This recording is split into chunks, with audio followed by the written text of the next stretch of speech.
morning to all my dear students of class 7th. Today I am here to explain you all the chapter number 13 of the subject English Grammar.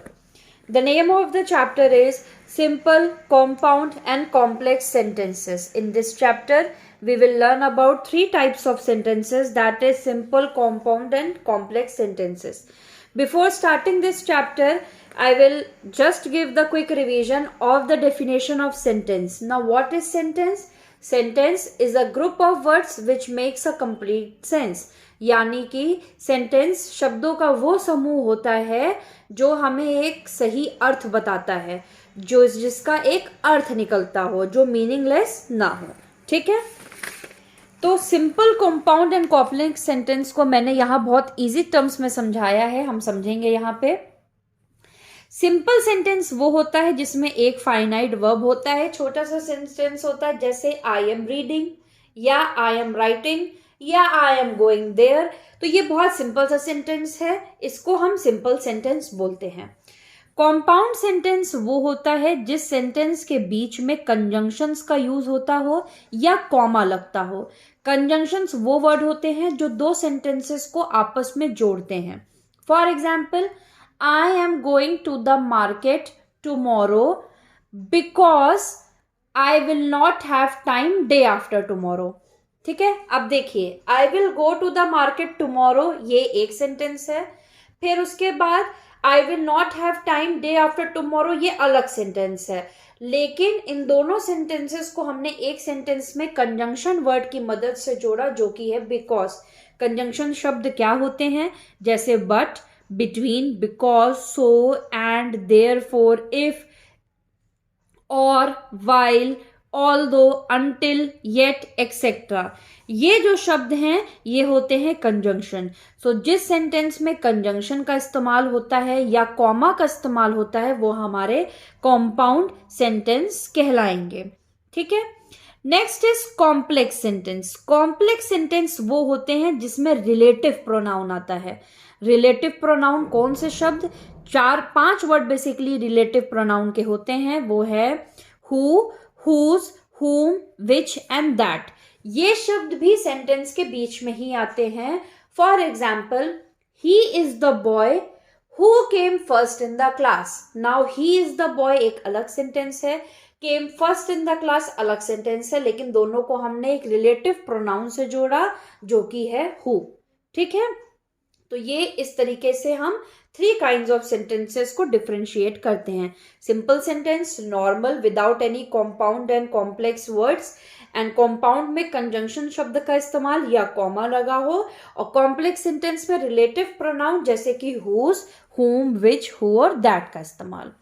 ठीक है. सो इसी पे based हम exercise solve करेंगे. Separate the following into simple, compound and complex sentence. हमें बताना है नीचे दिए गए सेंटेंस कौन से हैं. First, on account of an erosive soil the agriculture suffered lot. ये कंपाउंड है. क्यों? क्योंकि यहाँ पे कॉमा आ रहा है. मैंने जान के अंडरलाइन कर दिया आपको दिखाने के लिए कि हमने कैसे इसको समझा कि ये कंपाउंड सेंटेंस है. इसमें कॉमा है, so this is a compound sentence. Second, she was not only a painter but she was also a singer. अब यहाँ पे 2 सेंटेंस हैं, इसको हमने बट से जोड़ा जो कि ये कंजंक्शन है, so this is also an compound sentence. Again next, she ran fast but she could not win the race. Again the word but plus comma, so again this is compound sentence. Next, the Eskimos live a very hard life. Simple sentence, no words like relative pronoun और conjunction, so simple sentence. All that glitters is not gold. That is a relative pronoun, so complex sentence. Either he should apologize or he should pay the fine. Or and comma, so compound sentence. Next, we are planning a trip to Punjab. Simple sentence. She is slow but she is regular. Again but, underline but because of conjunction, so compound sentence. So ये 3 तरीका है समझने का, differentiate करने का simple, compound and complex sentences के बीच में. अब समझते हैं क्लॉज क्या है. क्लॉज भी ग्रुप ऑफ वर्ड्स है जिसमें सब्जेक्ट और वर्ब हमारा होता है. टाइप ऑफ क्लॉजेस यहाँ पे है सबऑर्डिनेट क्लॉज जिसमें आता है एडजेक्टिव क्लॉजेस, एडवर्ब क्लॉजेस और noun clauses. Adjective clauses, adverb clauses, noun clauses को हम डिपेंडेंट क्लॉजेस भी कहते हैं। एडजेक्टिव क्लॉजेस वो क्लॉज होते हैं which acts like an adjective. हमने ऑलरेडी एडजेक्टिव को पढ़ा हुआ है। एडजेक्टिव क्या होते हैं? एडजेक्टिव वो होते हैं जो हमें नाउन के बारे में और डिटेल में बताते हैं, ठीक है। एडवर्ब हमने ऑलरेडी पढ़ा हुआ है, adverb of place, manner, time, specific जगह बताना। और नाउन क्या होता है सबको पता है। Noun clause also acts like a noun. किसी भी चीज के नाम को, the name of a person, place, animal और thing is known as noun, ठीक है। So again we will do the exercise based on this. Pick out the adjective clauses. हमें एडजेक्टिव क्लॉजेस यहाँ पे बताने हैं क्या हैं। और एडजेक्टिव क्लॉज हमेशा ग्रुप ऑफ वर्ड्स है, कोई एक वर्ड नहीं होता। अभी मैंने आपको समझाया clause are group of words, ठीक है। और नाउन या प्रोनाउन को हमें इसमें अंडरलाइन सर्कल करना है। So the girl who was injured is in hospital.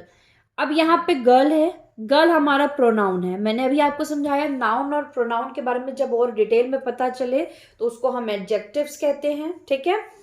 तो यहाँ पे हमने क्या किया, हु वॉज इंजर्ड, ये हमारा एडजेक्टिव हो गया, adjective clause. Again, have you found the key which you lost, you को सर्कल करेंगे, which you lost we will underline, this is adjective clause. Everything is a pronoun, हम circle करेंगे everything को। That he said was true is a adjective clause. The man, man is a pronoun. whom you were talking, ये हमारा, sorry, man is a noun, this is common noun, and whom you were talking will be adjective clause. He is a pronoun and that makes TV sets is the adjective clause. Where is the pen which I bought yesterday? Pen को circle करेंगे, which I bought yesterday will be adjective clause.